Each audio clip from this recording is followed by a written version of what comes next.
Good evening. It is Sunday night at 7 o'clock. It's WOSFL Weekly. I am your host, Jonny Baillie, and delighted to be joined on the final show of 2025 by Greenock manager Gary Fleming. Gary, how are you? I'm very well. Thank you very much for having me on. I appreciate it. No problem. Well, to be fair, you've rejected me, knocked me back that many times that I kept trying. I kept trying to get you on, but you kept patching me. No, all good. Look, I like your podcast. I like the show. I tune in after every. I don't really catch it on a Sunday night just because of girls and stuff like that, and it's bedtime routine and stuff. So I catch up on a Monday when it goes out, and I really enjoy it. So no, thanks for having me on, mate. I appreciate that. I appreciate it. And I know what you mean about bedtime. I'm the same. I get pelters every single Sunday, so I just learn to put away. To be fair, but no, it's good to have you, mate, and look forward to catching up about the results at the weekend, and then finding out a bit more about your time at Greenock, how things are going and stuff like that. But if you are watching, just a reminder: comments, questions are always welcome. Really appreciate them. The engagement's been amazing in the last few weeks, so keep them coming. Again, like I said, this is the last show before we take a wee break for Christmas and New Year. So if you've got any thoughts on your team's season so far, anything you want Gary and I to discuss, then please get in touch. If you're watching live, while you're here, just hit the like button and subscribe to the Pyramid Promotions channel. And if you're rewatching, again, do the same. Hit that like button. It really makes a difference to us, so it's much appreciated. If you're listening on audio form, please download the episode, rate and review on podcast networks. And our sponsors are Roxburgh Insurance Brokers. If you're needing any insurance needs, and get in touch with those guys. GLA Chauffeurs if you're looking for some executive travel. And of course, VSN Sport. Gary will sort your club out with some bespoke kitwear if you're in any need of it. Okay, right, Gary, we'll start with the Premier Division. As you know, I know it was Scottish Communities Cup. I'm still trying to get out of the habit of calling it the Scottish Junior Cup, but the Scottish Communities Cup, which we'll come on to a wee bit later on, and we'll just kind of touch, but we'll start through the leagues like I always like to do. And for me, a couple of really good results for teams, and in particular, Cumnock beating Hurlford 3-0. I think Cumnock are in absolutely great form at the minute. I think that's them 5 or 6 on the bounce, 5 wins on the bounce for them. So they've hit a real rich vein of form, and it's very similar to, they did this at the end of last season that got themselves up the league, and with the squad that they've got, this is probably the form that we would have expected from them at the start of the season. Aye, definitely. Like you mentioned, five league wins on the trot, and they've kind of just shot up that league. I think they're sitting third, if I remember right. My wee notes I took as well, but I think it was 3 goals in a 15-minute period, so, and the third goal was an OG, so you're trying to get back in the game at 2-0 from a Hurlford point of view, and then you can see that OG, it's game over. But look, they've got talented players, boy Ford up top, Dylan Dykes, who I coached at Caddocks, is a tremendous talent. He was actually on the bench yesterday, I noticed, but they've got real quality all the way through it, and a top manager, so I do expect them to be top half of the Premier, so 5 wins on the bench is pretty good there. Yeah, I think we all kind of spoke, and we expected them comfortably to be in that top 8 spot to get into the Lowland League West. But when we did a kind of season preview, if you like, I said that I thought they had the potential to be challenging, and they didn't have the best of starts to the season, but they've really kind of kicked on just now, which is great for them. One thing I would say, they still don't score a lot of goals for a team that's in the league. They've only scored 18 goals in 12 games. It just shows you that they're eking out these wins. They were at the start of the season, 2-1s, 1-0s, these kind of things. But do you think Stephen Swift will be concerned about that because the margins can be so fine at that level, or do you think he'll just be happy that they're winning games? Obviously, yesterday was a convincing win. Probably a bit of both, to be honest with you. I'm just trying to think if the shoes were on the other feet, to be honest with you. You're happy that you're winning, and It shows a bit of character that your teams can grind games out, get wins. But it is probably something you're trying to address on the training park. You know, whether it's general play, whether it's set pieces, or maybe even just kind of looking out with to see if there's something there that can help the boys score more goals, because you can't get through a season scraping by. But even at that, yesterday wasn't a scrape by. It was 3-0 was a convincing home victory, you know. But I know what you're saying as a whole, that it's not a lot of goals they've scored compared to some of the others. Aye, compared to some of the other teams, but it's like you said, if you're doing well, it's just that I suppose it's just about those fine margins. On the Hurlford side, somebody just mentioned the Hurlford.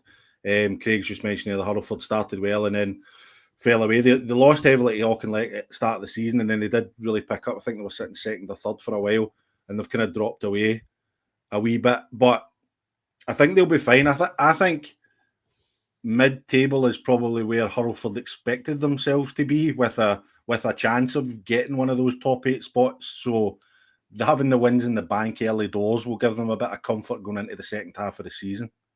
Aye.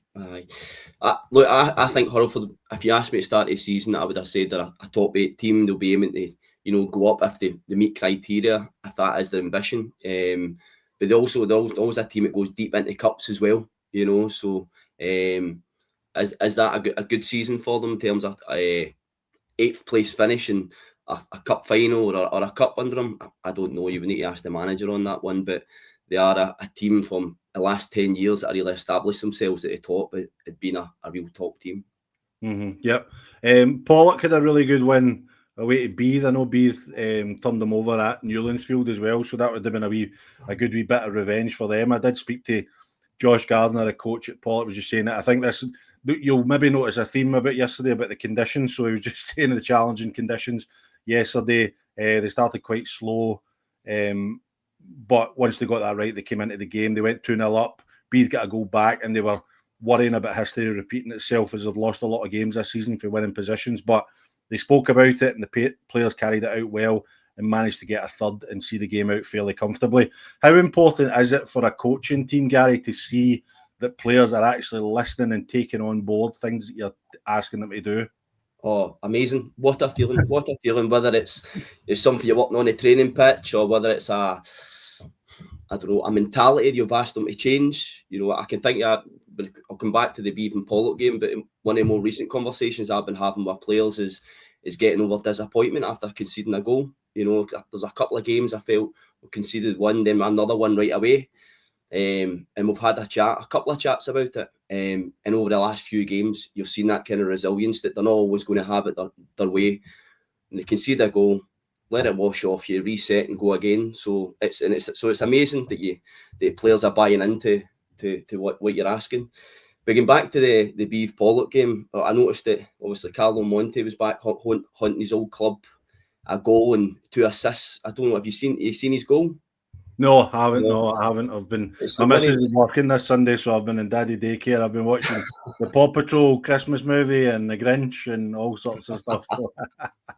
Yeah. Well, look, his goal kind of reminds you. I don't know if you ever seen the one where Rooney doesn't get a foul, then he goes and belittles it by the top of net. So what it looks like is Monty was looking for a foul on the halfway line. Play continued. The ref gave advantage. So Monty's just getting up and he gets on the ball and he just absolutely scuds it for about 35 yards right in the corner. It was a cracker. How much a difference do you think he'll make to them? Because they're sitting now, that's them now 3 points off the top 8. Now, they have played a couple more games than the other teams round about them, but how much of a difference do you think Carlo will make to them coming in there? Such a difference. You know, he's over the last 10 to 15 years, he's been easily one of the best players in the west of Scotland. And even as a player, somebody like him sitting next to you in the dressing room, you get that wee bit extra from him. You know, you get that wee lift on a training pitch with somebody of his quality joins you. So I think it's a great signing. I really do. And they're starting to see the benefits of it already. Yep, and Craig's just saying there about Stuart McCann going there as well. Or was it was Stuart, wasn't it? Or was it Gary? I always get confused with them. So one of the McCanns anyway, but Craig, help us out quickly. You're usually sharp off the mark with this kind of thing. I'm sure it was Stuart, but those two. What it shows me is obviously they had that massive transition in the summer. Craig's just confirming it is Stuart, so I was right. But they had that massive transition in the summer. We've seen a few players go out, and they've signed a couple of really good players, obviously in Stuart and Carlo Monti. So I think it must give Stuart Maxwell some comfort to know that the club is going to back him, because they boys will not be coming on the cheap, So it shows that they'll be willing. It'll give him comfort to know that they're going to back him when he's tried to get. He's obviously got the budget down, brought in the players for leagues below, but he's actually said, no, we need to get some real quality, and the committee or whoever have actually helped them go and get it. Yeah, aye. And it's a good time to bring them on board as well, because there's still so much football left. I think you mentioned there 3 points out with an end of season promotion slot, so to bring those two on to kick on with loads and loads of football ahead of you, then it's only going to be a good thing for them. The other thing about Pollock as well, I don't know if you've seen it, I'm actually enjoying the socials with the Christmas countdown, all the different goals and stuff. Monty, he was actually on through the week. I think it was one for about, must have been 2012, 2013 or something. And Gareth Bale, he runs down the wing at Talbot away and puts in the back of the net. So he's a top player. Aye. Okay, Corinne. That's a really good result for Corinne. I think the job that Kevin Kelly's done at Corinne, outstanding. Sitting 7th in the league. Arthurlie sitting 5th in the league. The two promoted teams, and then you've obviously got Renfrew, who are maybe sitting a bit lower, but I would believe they've maybe played a game or two less there. They're sitting in 11th, but great result for Corinne going to Arthurlie. No an easy place to go and get a 2-0 win. Aye. In credit to the actual staff at Arthurlie for getting the game on, so seeing it, those sort of conditions in the west of Scotland anyway, get absolutely battered. So to get a game on was good. I watched Kevin Kelly's interview after the game, and he was really pleased with players in all aspects of their game. And what a feeling it is, standing in the tunnel, the tunes are on, you hear all laughing in the background. He's got a 2-0, a clean sheet away from home. Happy Saturdays, that is, So, but if you asked me before, what my prediction on the game, it was a hard one to call. Just given where they are in the league, and both teams score, but both teams equally kind of concede as well. So I wouldn't have been sure which way to lean. But I think as somebody put on the comments now, it's both starting to put a few wins together and start preparing up that league. Yeah, no, definitely.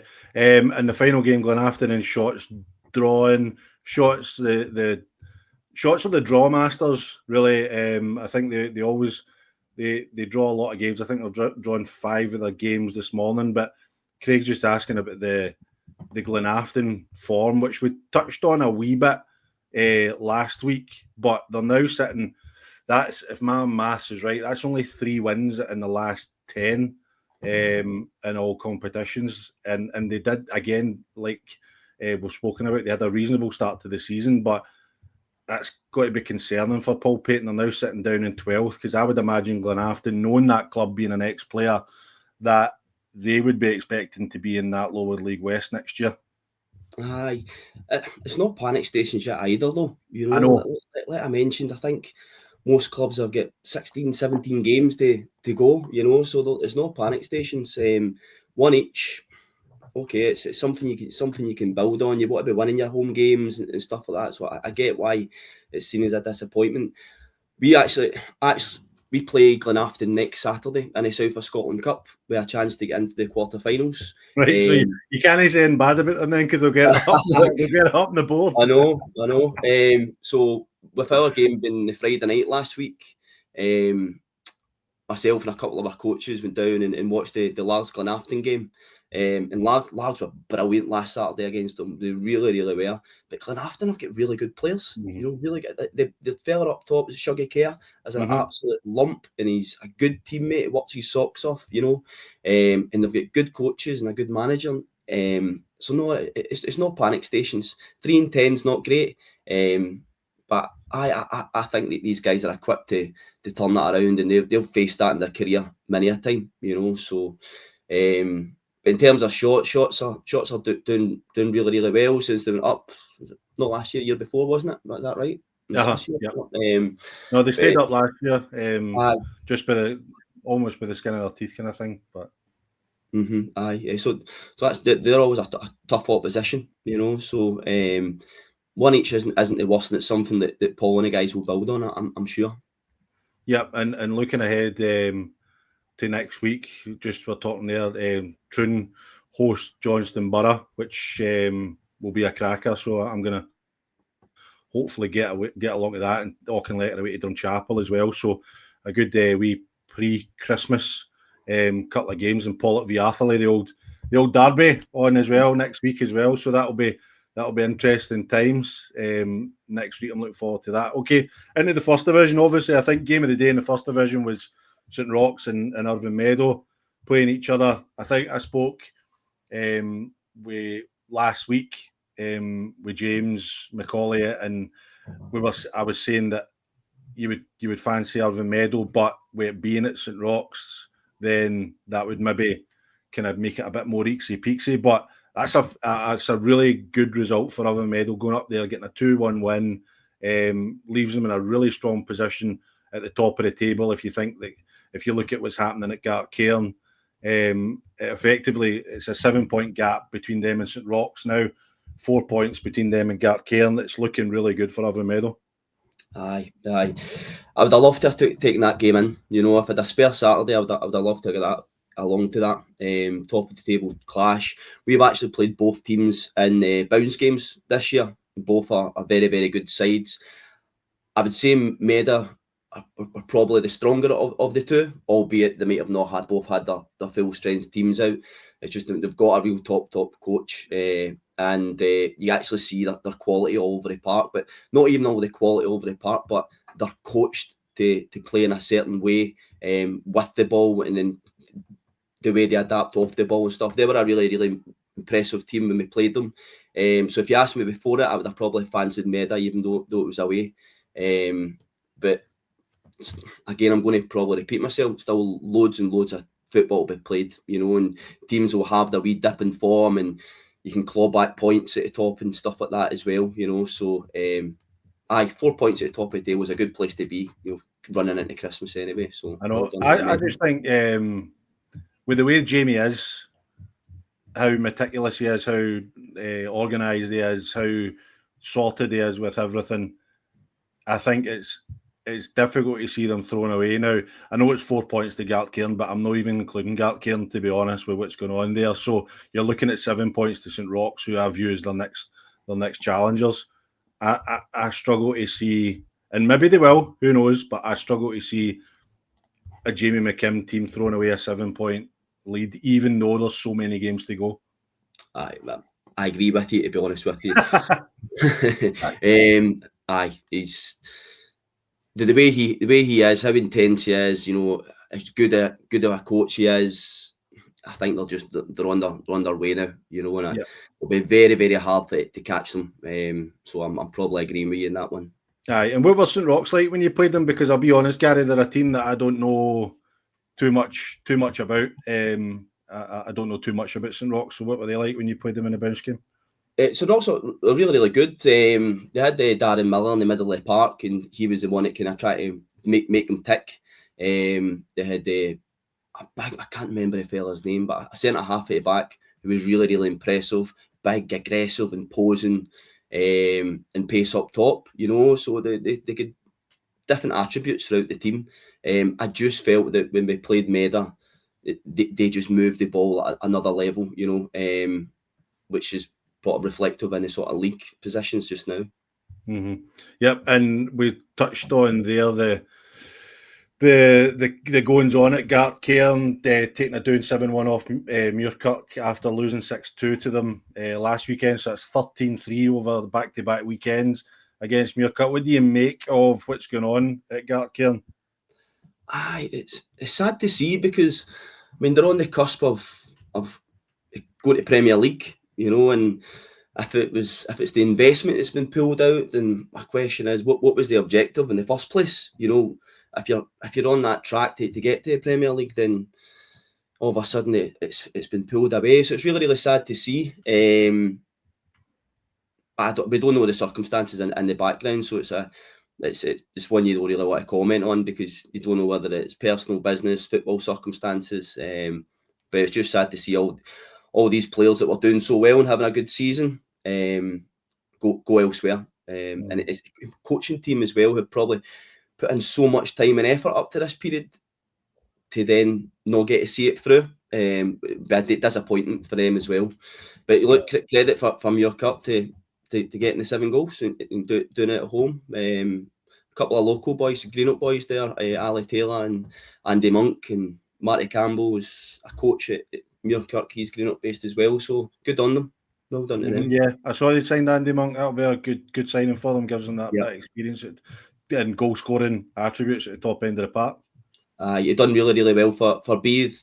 Don't really think it set header and fire. It's at Caddocks. I don't know why. So, but a new club, new move with people he's familiar with, he'll probably kick on again. Yeah, I mean, looking at Gartcairn, you're right. We spoke about it quite a bit last week, so I'm not going to labour it too much. But I was speaking to PG last night, and obviously he normally does every kind of second week, but he was taking his kids to the League Cup final today. So how did that work out for you, Paul? So I and we were talking about, we don't think that Gartcairn will make the top 8. Going with the last 2 results. I mean, they play Irvine Meadow next weekend, right? So Irvine Meadow will beat them next weekend unless there's a massive shock. Obviously, let's have a wee look at their fixtures. So they play Irvine Meadow in the league. Then they host Ardrossan, who are a good side. Then they go to Cumbernauld, who are going well. Then they play Darvel. Then they play Neilston. Then Rob Roy, Thorneywood, Lanark, who are down the bottom end of the table, but have picked up some results. I mean, can you see them picking up any points in those games of the ones I've just listed? On recent form, no, I don't. It's really sad. And I really feel, I mean, I'm not bashing them, but obviously it's their kind of doing their own doing, if you like. But I really feel for the coaching staff that's come in and been having to take this on board and doing it with, I presume, a team of under-20s, because you'll know, Gary, I don't know if you guys got an under-20s up in. Yeah, really good under-20s.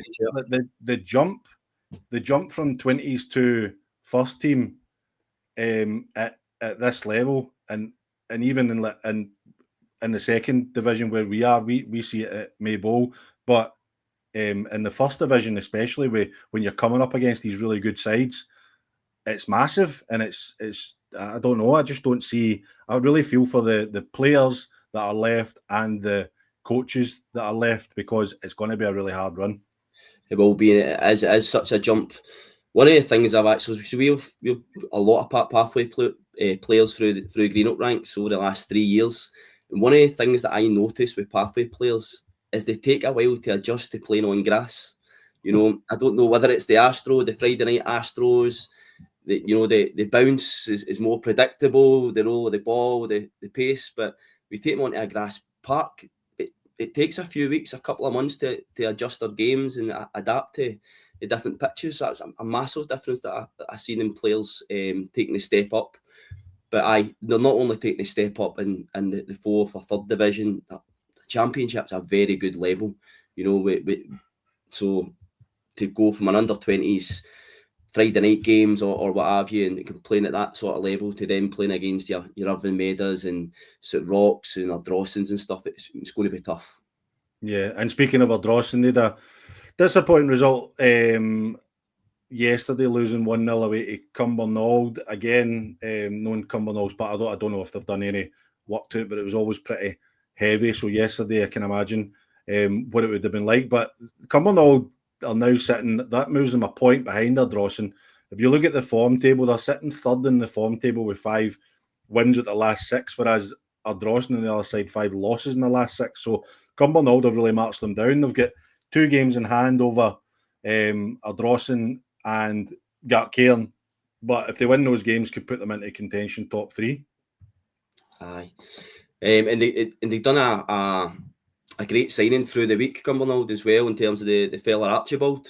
He was at Kilsyth Athletic last year, and he was a standout in the league when it comes to goals and assists. Are you laughing at the comment? I've just seen Stephen Docherty's just got, do you know who that is? It's my assistant manager. Oh, is it right? He's just saying a very baldy and specky podcast, enjoyable nonetheless. Thanks, Stephen. Appreciate it. Brilliant. Anyway, back to Cumbernauld. Who did they sign during the week? Sorry. It's a fella, Archibald. Where did he come from? Was it Gartcairn? I think he came from Gartcairn. Right. He scored, I think, over 30 goals in the third division last year. And a host of clubs were asking. I actually had a couple of phone calls about them. Teams higher up the pyramid asking what it was like as a player as well. So he obviously went to Gartcairn. I think I'm right with this. And then left Gartcairn with everything that's going on. He went to Cumbernauld and he's I think he scored the winner for the game yesterday. So he'll prove to be a really good signing for him. Aye, definitely. And finally, Kilbirnie. They've been kind of up and down recently, but it's a good result away to Peters Hill. No an easy place to go, as you know, and that moves them into that top 8 spot, which I'm sure Colin Riley will be delighted with. But it continues. PG and I spoke about it a couple of weeks ago, just with Peters Hill. No doing as well as maybe we would expect, but good for Kilbirnie to get back in those promotion spots. 4 goals away from home, clean sheet. That's a good Saturday to me, and you're actually seeing the impact of the new management team coming in now. You guys have spoke about it, but you've seen players out and you've seen quality come in, and that's a good reaction from the group now to get results against your Peasies and Benburbs, and puts them up to 8th place, which is a promotion position as well as it stands. So it's been a good start with the management team, and I expect them to kick on as well. For me, Kilbirnie's a sleeping giant. They shouldn't be going about the bottom of the championship. I mean, they're a Premier club, and I think they're on the right tracks anyway to get back to where I believe they should be. Yeah. Okay, going into the second division, how was one each with Bonneton yesterday? First of all, I was texting with Greg Mitchell for Johnston Borough, which we'll come on to weekend. He was asking if you've dried out yet for last Friday. Oh, man. I don't know if you've seen any pictures or I did. Oh, it was so bad. With players coming in the dressing room just physically shaking, Oh no, it was just about. Thanks for asking. Aye, how was yesterday then? One each at home to Bonneton. So we conceded a goal inside the first minute, which was really poor and really sloppy from our part. But the reaction from the players was brilliant, and we totally dominated the game. If I'm honest, I think we didn't break. Didn't get our goal until about 86, 87 minute when it was a penalty. There was claims from their side of the dugout that it wasn't a penalty. It's one of these ones. If you're on my side, I say it's a penalty, and if you're against it, it's not. But look, I was really proud of the boys, and I told them that yesterday in terms of how they played, because they showed great amount of patience to keep moving the ball and not forcing it and creating opportunities. The defensively sound, decision making was really good as well, and that was kind of backed up with the VO stats when I was looking at them this morning. I think it was like 70-30 possession, 18 shots to their 3 and stuff like that. So it was just disappointing not to get the 3 points, given the fact that we played so well. And the other thing was with Reeve and Bells Hill playing each other, it could have been an opportunity to gain ground on one of them. But not to be. But it was a really good performance nonetheless, and I was really proud of the players. Aye, I spoke to Ian Waite, the Bonneton assistant, just to get the alternative view, as I always try and do, and he's pretty much said that what you said, that they scored early doors against the wind, and Greenock had a big spell of pressure, a couple of really good chances hitting the bar with a header. And then there was a bit of melee, which the ref handled wrong. Would you agree with that? Aye. And then they lost a bit of control of the game. They struggled to get out in the second half against the wind, battled very, very well. 4 minutes to go. The ref gave a penalty for a tackle, which clearly won the ball. So, and with David, they said they did a couple of one-on-ones towards the end, but in terms of the result, their boys are gutted. None of them left anything on the pitch and maybe deserve the point. So it's probably one of those games where both teams feel like they should have won the game. Do you know what I mean? Look, to me, and that's the beauty of it. Do you know what I mean? It's football. It's why we all see it differently. You know, that's why we love it. Absolutely. And look, from their point of view, they dug in, rolled up the sleeves, and done what they need to do to get a point, and almost got the 3. You know, in terms of the referee, it was just a coming together of players. And the players are all trying to separate each other and push each other away, which makes it worse, you know. So the referees just picked 2 guys who were the 2 peacemakers, are getting everybody away and sent them both off. So they weren't even any of the boys who was involved on it, and they weren't any of the boys that was doing any pushing and shoving, you know. So I felt kind of harsh, especially on Ryan Corr, who's our vice captain, nicest guy in the world, you know, and he's getting sent off for something he just not in his nature to do, you know. Mm-hmm. Yeah, because Alexander Walker was asking, he's the father of one of the Bonneton players, was just asking how bad the referee was, and was it a penalty? You saying it definitely was a penalty? You'll have seen it back yet, have you? Have you seen it back this morning? I've seen it back. Look, it takes the man and the ball. So What happens is, like, I don't know the actual rule on it in terms of you slide in, you get the ball, and you wipe out the man as well. Is it a good tackle? No, nowadays, Gary, I would argue you see it all over the place in the Premier League and the Scottish Premier League, etc. That you see tackles where back in the day, maybe in a centre half, I would think that's an unbelievable tackle, but then you see the guy getting booked for it. Aye, I know. So from my point of view, I mean, I was jumping up and down, shouting penalty, you know, whereas they were hands in their head saying it shouldn't have been. End of the day, the boy has connected with the ball, but he's totally wiped out a player as well. You know, so. Aye, well, it's not a bad draw, like you said. Maybe both teams disappointed not to get the 3 points. But how are you feeling about the season so far? Aye, look, really happy with how the season's going. To be honest with you, promotion is a must, you know. But top 8's not good enough. We want to be competing right at the very, very top. Obviously, there's a bit of a gap now with 3 even Bells Hill and the rest of us, but. I mean, we've got all eyes on trying to track them down. We've took some good scalps this season in terms of beating East Stirling, beating Largs, Cumbernauld. There's another up the pyramids we beat, and then 2 East teams have done Donald Bluebell and Whitehill Welfare. You know, so we've taken scalps this season. And then next Saturday, fingers crossed, you know, we've got an opportunity to get into the quarterfinals of South of Scotland Cup, which is a cup that's nearly 170 teams in it. And for Greenock to get to the last 8 would be a really, really good achievement for us. So it's going really well so far. I'm really happy with how it's going. Mm-hmm. Aye, the South of Scotland Cup's an interesting one because it gets a bit of stick on the podcast for people sometimes because there's no prize money involved and stuff like that. And my argument has always been managers and players don't care. It's the opportunity to go and win a competition. And I'm sure you feel the same. You couldn't care less whether there's £1 million or £0 on offer, you get the chance to win a cup. Exactly. I mean, you get an opportunity to visit grounds you've never visited before as well, and having the Lowland League teams in makes it a wee bit special as well. You play opposition that you wouldn't ever come up against in the Scottish Cup or the West or anything like that, you know. So I've really enjoyed our run so far, and hopefully it continues past Christmas.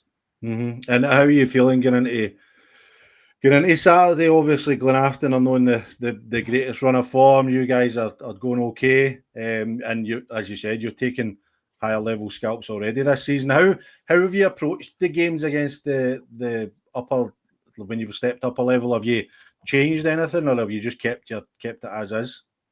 Mostly as is, right? So what I try to do, Johnstonborough, we've played Johnstonborough twice in the Cups this season. The away game, we just kept it as is, and they beat us convincingly 3-0 away from home. So I thought, right, okay, when we played them last Friday night, we'll do something different. We'll try to frustrate them a wee bit. We'll go 4-5-1, catch them on the break, have the game in front of us.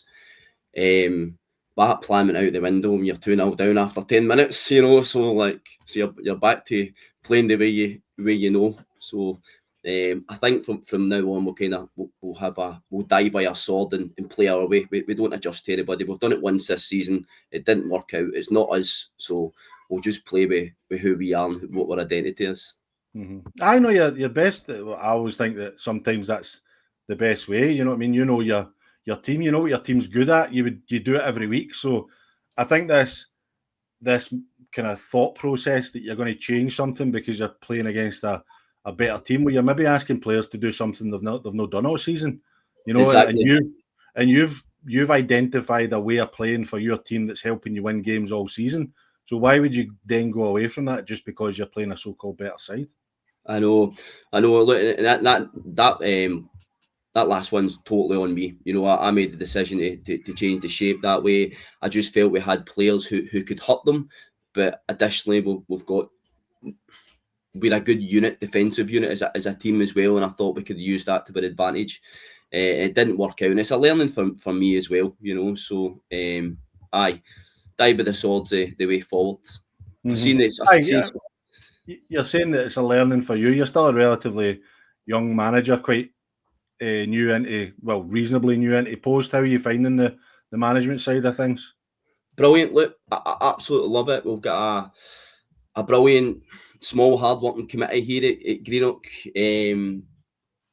We've got limited resources, so you need to kind of bridge that or find that margin through other ways. And so we've been really tapping in and utilising our pathway players. We're scouring the lower divisions, the amateurs for gems, relying on perhaps our contacts for loan signings, and also having a belief in our ability as coaches is to get the best out of players that we've got and create a really good culture for the boys to enjoy playing their football in. So I love it at Greenock. I'm 5 minutes for training. I'm 5 minutes for the stadium. I've got good contacts. I know a lot of people locally and stuff like that as well. So we're doing a good thing at Greenock just now. We've got some really, really good coaches. We've got a great assistant manager, great coaches who everybody plays quite a specific role in the kind of machine, if you want to put it.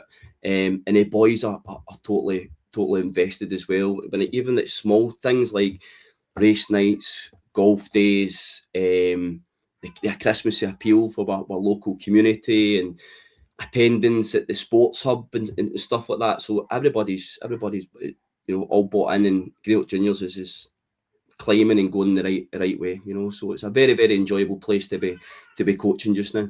Aye, brilliant. Craig's just asking how's Jamie Black getting on, and said never quite worked out Auchinleck, but a decent wee player. Oh, he's a cracker, absolute cracker. He's a pleasure to watch when he's on his game. Probably the most filled wee guy in the west of Scotland. I kid you not, honestly, and he must be black and blue after every Saturday. But look, he's a top player, very popular with boys as well.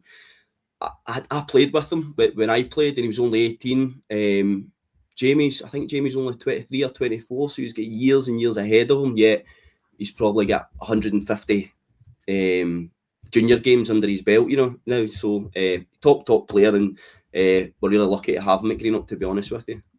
Aye, no, great. And you mentioned there about Threave and Bells Hill playing yesterday. It was probably game of the day, if you like. Although it was great that the top 4 of the top 5 all played each other yesterday. But Threave come out on top, winning 2-1, and it puts them now 2 points ahead of Bells Hill. And I think if you'd looked at it maybe a couple of months ago, you'd be thinking Bells Hill maybe going to run away with it. But Threave have pegged them back and now won yesterday to go above them. Aye, and see, the thing is, from a Bells Hill point of view, you'll be absolutely gutted.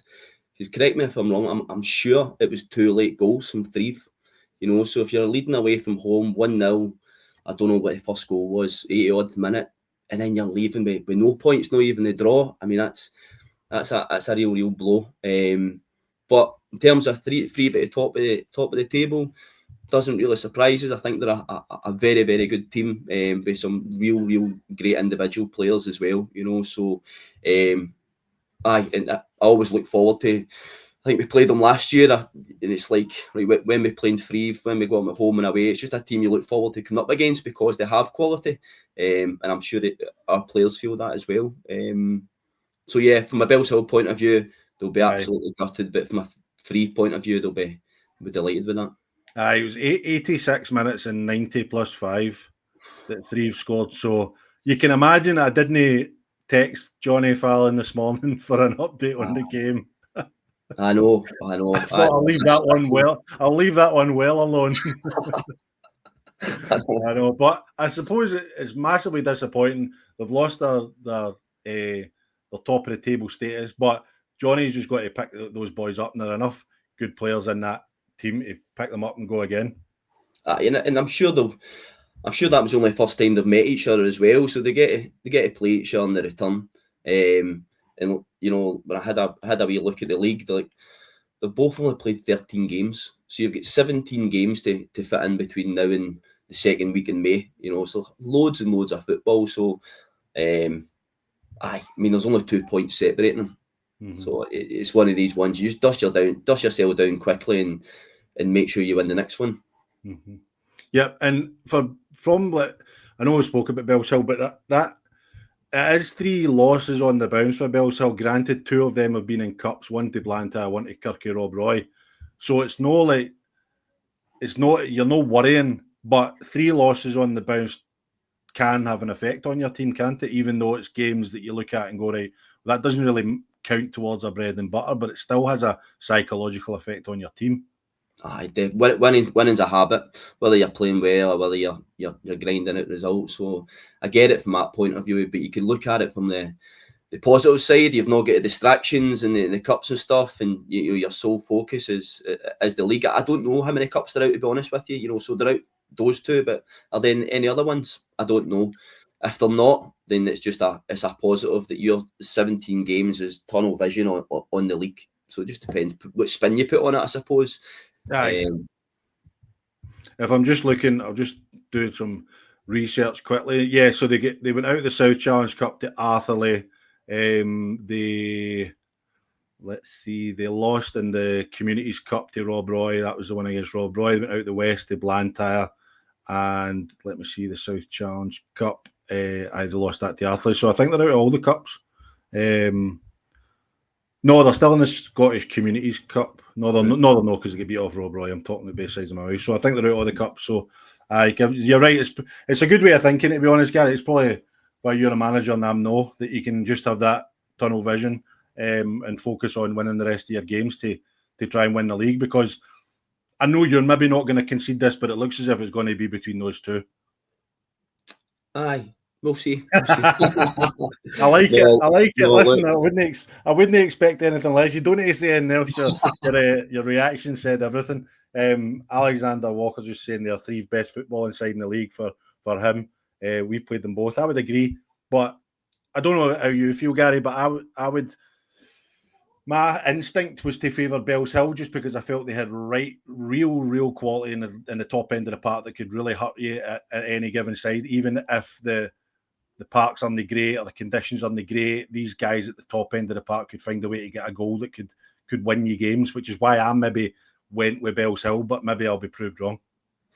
Both teams are blessed with great players. I know what you mean with the Graham and Gracie up top for Bellshill, but in terms of playing football and moving the ball and the different rotations and style of play, three are the better in my opinion. But they are two really good teams, you know, and there'll be 2 really good teams when they go to the championship. I expect them to be up the top end of the championship as well when they got, because they've got the infrastructure and resources in place already, and they'll kick on. Mm-hmm. You'll notice I'm waffling a wee bit because I'm trying to avoid talking about the Maybole game, to be honest. So Kilsyth beat Maybole 10-1. The only thing I can say on it was I've spoken to George. Obviously, he was round at my house today, having a bit of a heart-to-heart, but he's absolutely gutted with yesterday. It was just a complete disaster from start to finish. He did say Kilsyth, fair play to them. He said they're fair play to the management team as well, very respectful, didn't he? Rub it in or anything like that you could do. But I think for George, what I said to him as well, like he's basically built an entire new side at Maybole this season. And if you were to say that at Christmas they'd be sitting 11th in the league, you'd probably bit your hand off for it. You know, so it's Welsh yesterday is an absolute sickener, and it's I don't know how you feel, Gary, but see when you get a loss like that, it's the embarrassment of having to tell people or people thinking about it. and it's getting over that. And then once he gets over that, I think he'll be fine. But well done to Kilsyth. That's a great result for them. Alexander, stop laughing at us. It's not funny. But aye, so it's just one of those ones. But well done to Kilsyth. Yeah. Moving on. Aye. Kilsyth Athletic, great result for them, beating Thorn. Derek McMillan is taking over as manager there. Were you surprised to see the managerial change at Thorn? Well, not really, to be honest with you, because you know what, Thorn's got a really good pathway in place. You know, 20s downwards, and they're all bought in, invested. So to promote within is something that probably didn't surprise me as such. So no, good luck to Derek. The only thing is, I've got 2 goalie coaches, and he stole one of them. So no, all good. Why do you need 2? When you've got the opportunity to bring in 2 quality goalie coaches and they want to get involved, and you don't say no, you know. So they both worked really well. And Kenny's shifts at times impacted his ability to be at every session. So having 2 was perfect. But Kenny was a great goalie coach, very popular with the players and stuff. And but he's best pals with Derek, so he's went in to help him there, and we wish both of them the very best, except against us. But if you asked me yesterday who would I thought would have took that win, I would have probably said Thorn. Having played both teams, I would have probably put my bet on Thorn winning, especially with that kind of feel-good factor that they guys have taken over and stuff. So it's a bit of a surprise, but look, all credit to Kilsyth to do it and get a result, you know. I spoke to Aaron Connolly about it, and he was just saying it was unbelievable for the players. He had 9 first-team players fit and available, 4 under-20s up from all who had played 90 minutes on the Friday night, so an incredible effort to go and win the game. Conditions, again, horrific, but it was just sleeves up and graft for everything. Deserved to win the game, been tough for a while. Squad's been paper thin, patching it together. Yesterday, players got the rewards, but important to build on now. Loads of challenges, some self-inflicted over the last few months, but we've got a core group of boys who are brilliant boys, and I'm pleased for them. On our day, we can go and give teams problems. I think sometimes these things, when you look at, only get small amounts of players available. Sometimes I think there's a kind of crude positivity you can take from it and say, right, well, this is what we've got. We need to just go on with it, and that can sometimes bring you together. Absolutely, it does bring you together, and you. Backs against the walls, you right into the trenches together, and you get what needs to be done, you know. So credit to them, and well done for them for bringing so many boys from the pathways in as well. And I'm sure that will be a learning for them, to play a game on grass in those conditions in the middle of winter, you know, in the West Second, you know, where it's not pretty. It's a wee bit of a culture shock from a nice tidy Friday night Astro pitch, you know. So there've been learnings and new experiences for these boys as well. So well done to them all. Yep. Okay, we'll crack on into the 3rd division. Glasgow United v Yoker kicked off at 10 a.m. yesterday. Do you know why? No, I didn't even realise that. No, why? This is amazing. I love this. I love the West of Scotland Football League, right? Both sides were going to Liverpool for their Christmas nights out, so they decided to get the game done and out the way.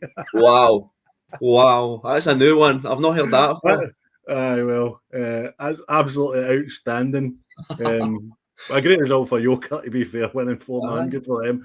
Fanat beat Easterhouse 4-2. Again, Easterhouse, obviously the manager resigned and has went into Blantyre, but they'll be slightly disappointed with that. I don't have any updates on it, but Ardere beating Glenvale, I suppose, is one that we should maybe look at, because that keeps Ardere in touch at the top end of the table.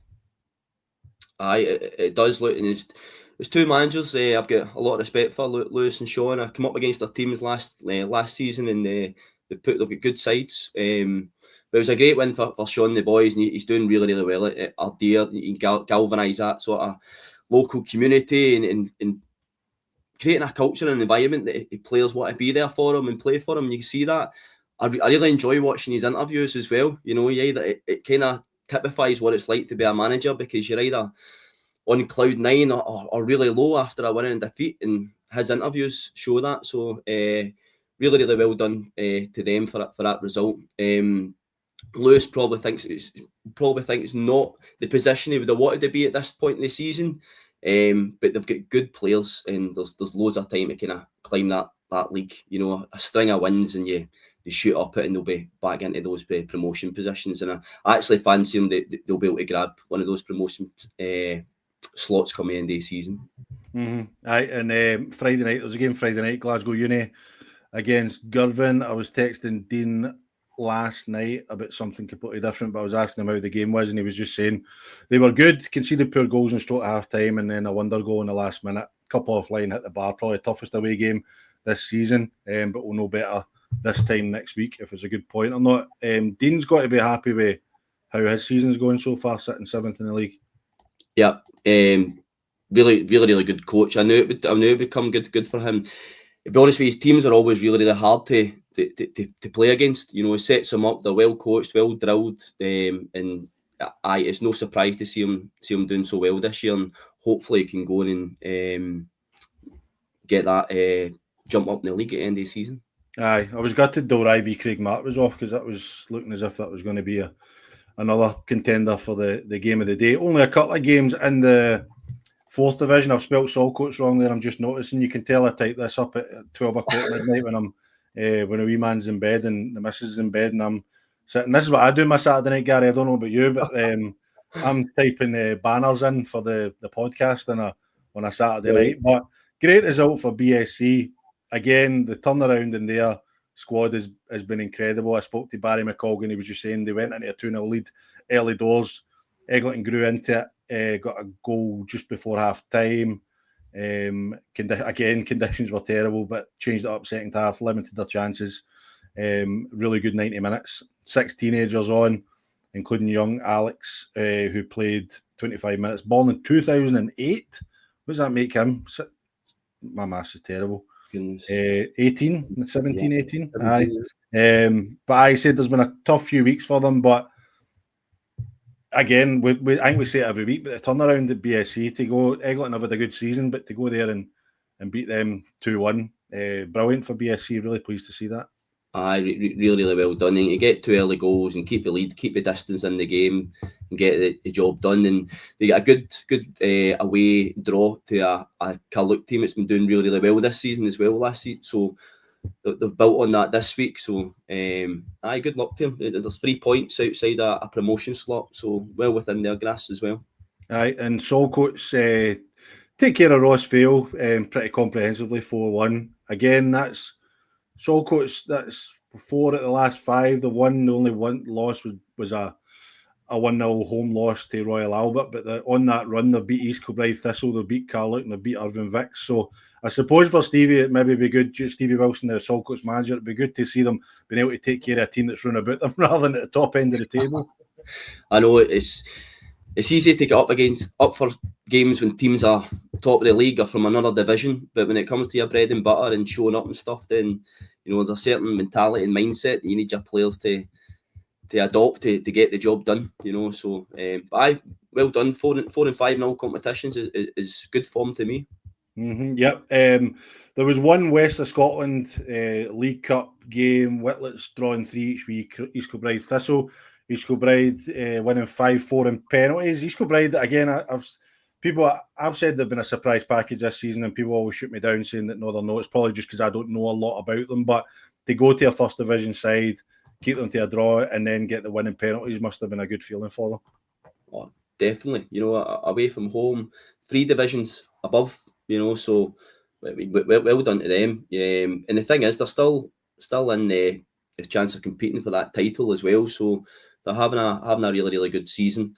When we say East Kilbride, I always need to check whether is it Thistle or is it YM, but both of them are doing well this season in the league so far.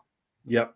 Okay, and into the Scottish Communities Cup, I've got the results there on the screen. So in round 4, Johnston Borough 2, Renfrew 0, Knightswood 5, Dice 0, and Lesmahago 0, Largs 3. I think I don't know a lot about Dice, but on paper, I think that's a fantastic result for Michael Pender. He was just saying that the boys were fantastic yesterday. They let themselves down last week. So I don't know if you caught last week's, but it wasn't a happy bunny last week. So they got the perfect reaction. Dice are a good side. Early doors had the goal to thank for a top save. After the first 15, they took control. Knightswood took control, had a few chances, once they got themselves in front, they never looked back. He said this is complete a performance in his 18 months here, not a failure on the full squad. Finished the game with 6 boys, 20 or under. How important do you think, first of all, the result, getting through the Scottish Cup? It's a fantastic result, but also you could tell that he was really disappointed last week, and as a manager, to get that reaction the following week, how satisfying is that as a manager? Oh, amazing. Because you'll know as well, I mean, a defeat hangs so heavy on you, and it's something it's something you feel really responsible for, but you need help from everyone, whether it's the players, whether it's the coaches and stuff. So to get that reaction, I mean, 5-0 is a great result against anybody, but even at that was a Premier North team as well, so 5 goals, a reaction, a clean sheet, 5th round of the Scottish Cup. It's a good Saturday. That is a good Saturday. And they go to Pollock in the 5th round, Gary. What do you think? Okay. Is it up? Is it in Is that Pollock? Yep. Who knows? Look, who knows? Because I think they're capable of going there and winning. Absolutely. I think you only need to look at Greenock to look at some of the scouts who've taken this season. Anybody can beat anybody on their day. If Pollock underestimate Knightswood and think that they're a club from a few divisions down, then they'll be in for a shock. It's on Thursday. Is that right, Kenny? Thursday at 7? Or is that the draw? But so that'll be. I think Knightswood could go there and win. Definitely. But I think Pollock will be. They've picked up. They're going well. It'll not be easy. So it'll be one of those ones where you can see it kind of going either way. But if you were looking, I always like when you get the cup draws, you look about to see where could there be a wee shock. And there's no actually been, apart from yourselves, there's not really been many kind of upsets this year, to be honest. But one of the teams that you did upset in the cup was Largs, and I spoke about it on the radio on Saturday morning, how Largs had lost to yourselves in the cup, and they would have been wanting to make sure that didn't happen again, and it definitely didn't. So they went out and took care of Lesmahago 3-0. Yeah.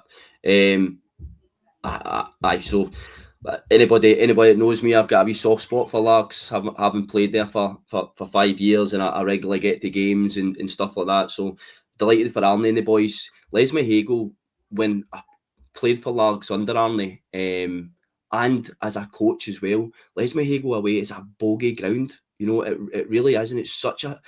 I always find that, I don't know if you experience this, but any Lesmahago team that you play against, they know how to play that slope in the park so well. It's like they know every nook and cranny of it. They know where the ball is going to bounce, and so. And Darrell's got a really, really good Lesmahago team playing well, so it was going to be a tough one for Arnie. But to go away from home 3-0 and a clean sheet was really pleasing. I watched his interview as well, and he was mentioning it was a day for rolling up his sleeves and getting mucked in and proper cup tying it in the winter and stuff. So delighted, and I hope they go in and win the cup. They got so close to a couple last season. That they've got the squad and the coaches there to really go and try get the honours. How good a job has Arnie done at Largs? Oh, amazing. He's like, from a coaching point of view, I've played under some really, really good managers, but if there's somebody that I probably look up to in terms of sort of a mentorship or whatever, then it's him, in terms of his approach, how he gets the best of his players. He's just done an incredible job. When him and Brian Slavin took over, when they came in, Largs were on the cusp of going down to do you remember the Ayrshire division? I played in it, don't worry. Yeah. So sorry. So, and they totally turned it around. And the thing is, they've done a lot of good things with the same group of players. It was just a total shift in mindset. And I think a lot of that would have came from Arnie and Slaven's days playing under Tucker at Talbot as well. And when you see your gaffer and your coach working and grafting so hard, then you want to do the same. And so when you get a well done or a well played for Arnie, it felt good.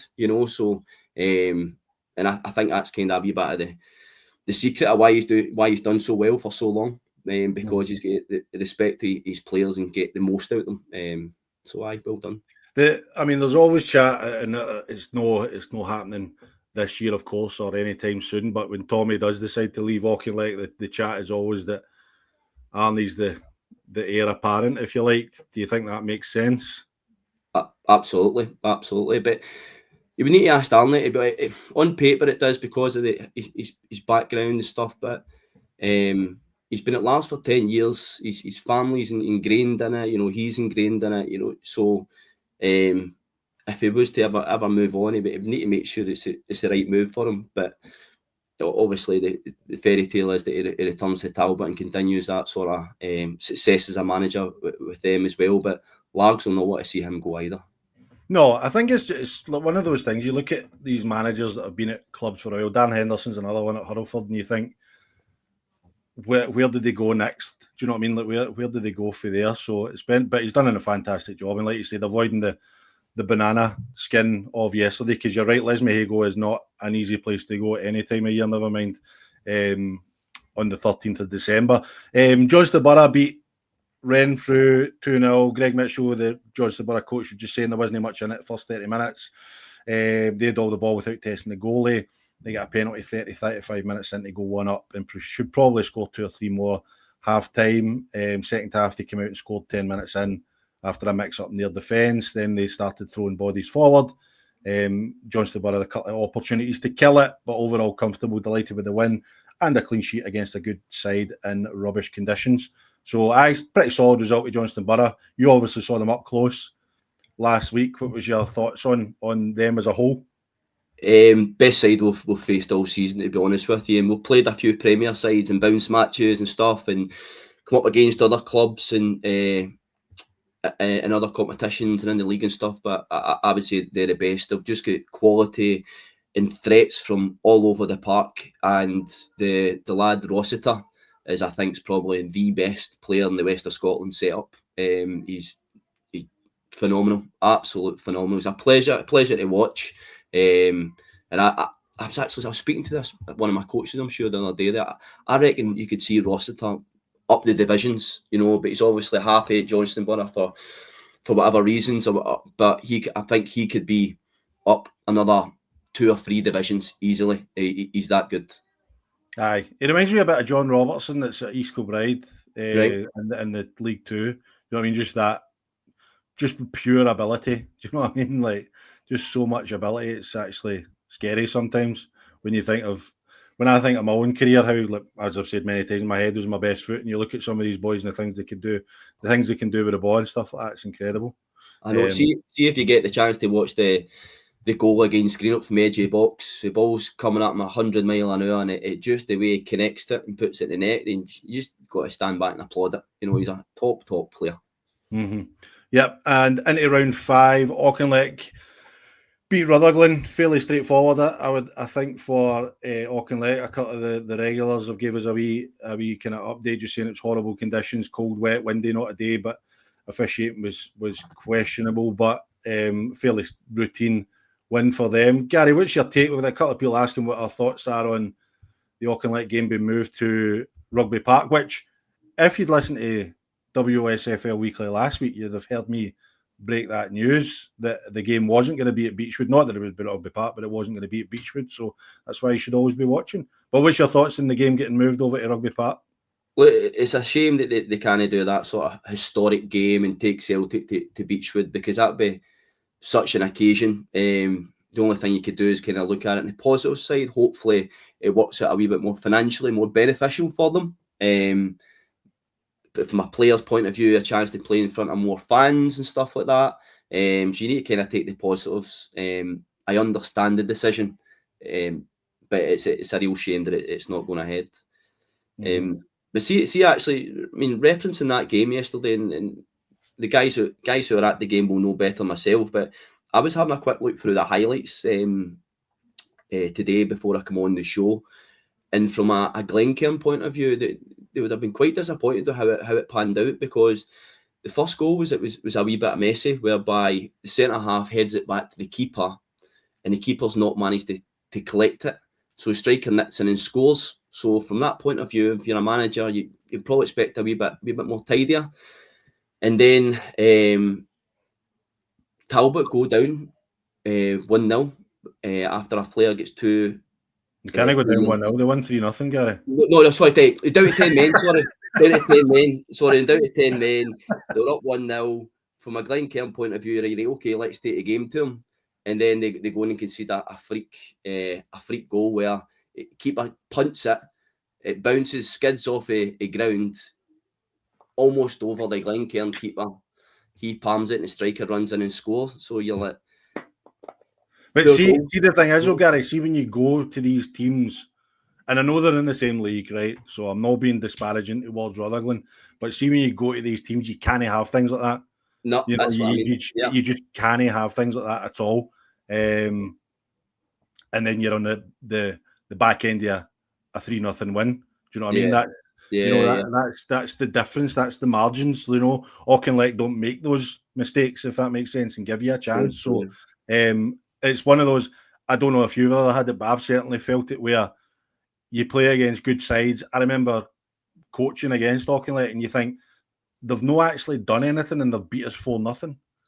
Do you know what I mean? And it's just because of those fine margins, those individual lapses in concentration, or on the other side, moments of brilliance that just separates them from everybody else. Yeah. And the third goal yesterday was a great goal as well. I mean, when we talk about moments of brilliance, that was a real team goal. You know, there was skill, there was passing, there was movement, there was a good finish at the end of it as well. So they're a top team. But I actually think they've hit another level this season again. You know, with the beating, who is it? They beat Glencairn, Renfrew, and Dumbarton in the last 3 games, and they've scored 12 and conceded 0. You know, that's ruthless, absolute ruthless. Aye, and I think the 0 is a big impact because they were winning games really comfortably during the season, but they were conceding the odd goal here or there. I know they beat Troon 5-2.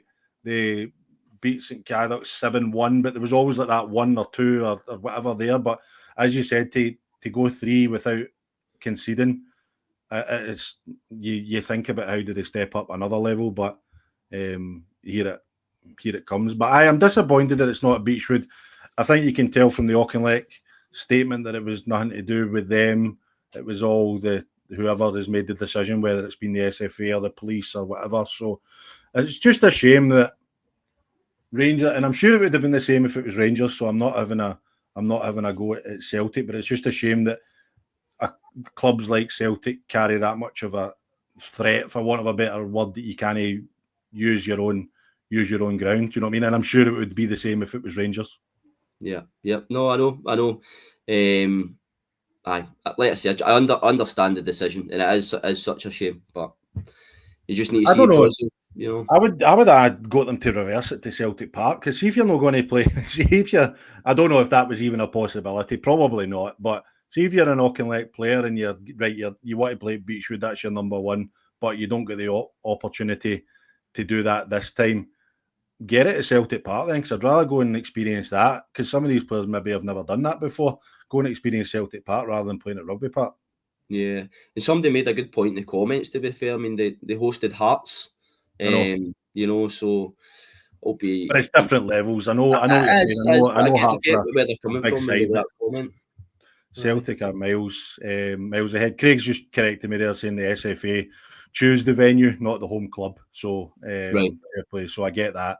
I do get that. But it would just be, it's just disappointing for Auchinleck and everybody at Auchinleck that they don't get the chance to see Celtic come to their town, because I'm sure it would have been a cracking occasion. But they'll get the money for Rugby Park. It's on the telly as well, so it'll sure set them up for going into Lowland League West next year. Right, couple of fixtures to touch on just before we finish. Gary, Buckinhaven Hearts beat Thorneywood 1-0. Don't really know anything about it. Didn't speak to Adam about it, but they'll be disappointed to get out the cup. And then Dundee North End beat Drumchapel as well. So disappointing to see 2 West sides going out the cup, because I don't know about you, but I'm always wanting the West sides to go as far into these cups as they can. Definitely, and I think I seen on the socials the Thorneywood manager was felt his team controlled the game. The referee didn't help him, but he probably wanted his team to do better, even though the ref wasn't onside as such. So I was a wee bit surprised, even though Buckhaven are a North Premier side. I probably thought Thornwood had enough quality to go up and get a result. And similarly with the Drum, I mean, they're probably a team that would be wanting to go deep into competitions. So to go out, they would have been disappointed. But Dundee North End are no mugs, and they're managed by Kevin McNaughton, who's played at the top and offers a lot of experience and knowledge for his side as well. So unfortunately, it's two teams exiting the two West teams exiting the cup, I'm afraid. Yeah, and just finally on the Auchinleck thing, PZ's asking what's the point of an SFA licence if you can't play a Scottish game at your licensed ground. Well, that is not really anybody's fault. It's like I said, it's external organisations that have made that decision, so it's not really anything to do with like the licence or anything like that. It's from my outside view looking in, it's a Police Scotland decision. I can't see any other people that's probably been responsible for that in conjunction with the SFA. So, and the final game we'll touch on is Benburb beating Troon. I'm surprised. Do we call this a shot? Benburb in the first division picked up Troon going really well at the top end of the table in the Premier League. But it's a really, really good result for Benburb. And Troon, having such a good season, will be really disappointed because I'm sure Jimmy would have been wanting them to go deep into that competition. Yeah.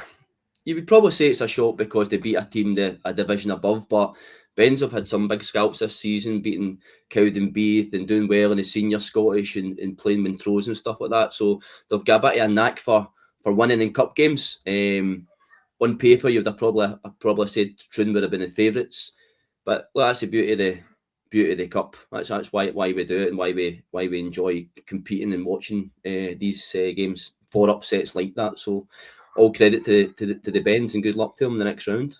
Yeah, and Craig's just saying there, Troon surprise result. However, tips the league in their favour as they've only got the West left. Talbot still in the West, two Scottishes, and also games behind in the league. I think Craig's been a bit rope-a-dope into trying to play possum, saying that now favours Troon for the league. No, we spoke about it earlier. You know, a positive is that tunnel vision on the league and stuff like that.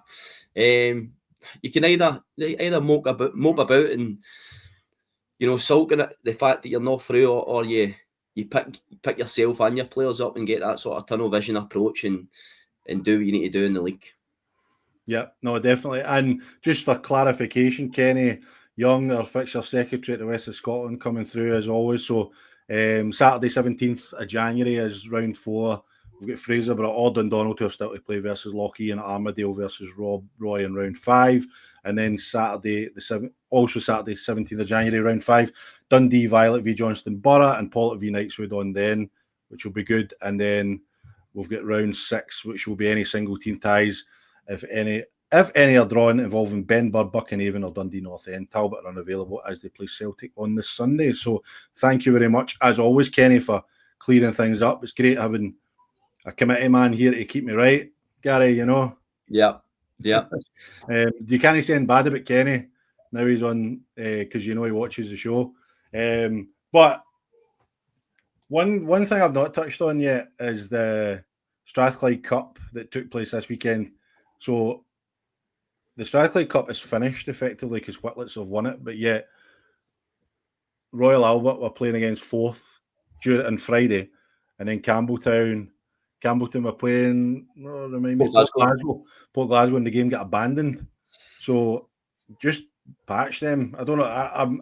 I don't think they should have been asked to play the games anyway because the cup competition is technically over. But I don't know. What's your thoughts? I see. To be honest with you, the expense of a bus and doing a 400-mile round trip for a club, like Port Glasgow or any club, right? But especially clubs, that are not in the Premier and don't have loads of resources. It's such an expensive cost for a meaningless game that you maybe hope there's a learning here and going forward, a bit of common sense prevails, and you maybe give that option for the clubs. Do they want to play it, or do they want to kind of put a score through it? That's my humble opinion, by the way. No, it's fine. And Kenny's just saying that there's a bit more to it than meets the eye. Okay. The pitch will be looked into. The pitch was inspected, declared okay in the morning, confirmed as okay at kickoff by the match official. So, there's maybe a bit more that goes on, but I think you're right. I never even bothered putting it in the rundown. As like I said, the the competition is over. But listen, Gary, it's been brilliant having you on the show. Thanks very much for finally giving me an hour of your time on a Sunday evening. It's much appreciated. No, thanks for having me. Really enjoyed getting through that, and we'll hopefully do it again. And thanks very much for everybody with their comments out the show as well. It's good to read them when they're coming up, and keeps us right as well. So I really enjoyed it, and thanks again. Thank you. No, it's been great, and good luck for the rest of the season, including on Saturday. Hopefully, causing a wee upset against Glenafton. Right, as we said earlier, this is the last show until January. I am booked out. I'm taking a wee man to see Santa next week, and then I am I've got a day out with my pals on the 28th as well. So we'll be back in January sometime. But listen, just from me, thanks very much to everybody that watches and contributes and supports the show. It's really, really appreciated. The show is going from strength to strength with the amount of viewers that we're getting live on the Sunday night and then continuing on through the week. So your support is very, very much appreciated. We hope you're enjoying the content that we're putting out, and we hope you'll come back and join us again when we pick up again in January. Reminder, our sponsors are Roxburgh Insurance Brokers, GLA Chauffeurs and VSN Sport. Gary, I'm gutted. We had 11 goals in one game this weekend, and we couldn't get above my 4 goals. My 4 goals average for games, 3.9, 106 goals in 27 games. I'll tell George I should have let Kilsyth score another one and put them over that. Put us over that 4. To be fair, I think they missed a penalty as well. So that would have put us above the 4, but 3.9, we'll still take it. Listen, if you're looking for entertainment, especially over the winter, over the Christmas period, if you can find a game on, dig out a tenner, go and support your local West of Scotland Football League club, because I'm sure they'll appreciate it. Until January, I hope you all have a really Merry Christmas and a Happy New Year. I've been Jonny Baillie. He's been Gary Fleming. Take care of yourselves and each other. Cheers. Cheers, Jonny.